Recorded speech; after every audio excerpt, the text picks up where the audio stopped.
ดูเนี่ยคริสต์มาสงานคริสต์มาสคัสเซิลเมื่ออันปลายปีนะพวกนี้มาเก็บกันตั้งแต่ละ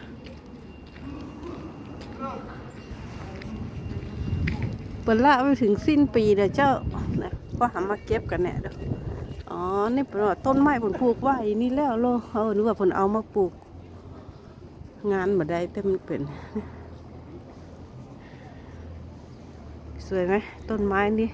เวลาหน้าห้อนนี่ออกใบเต็มแพทย์เลยนี่นะเวลาหน้าหนาวผลจะตัดมันผลคุมความสูงมันนะมันจะขึ้นมันเต่าเดียวกันหมดเลยนี่นะ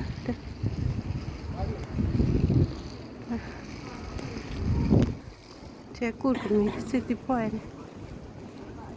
งานคริสต์มาสงานปีใหม่เจ้าวันที่2อ่ะผลเก็บเลย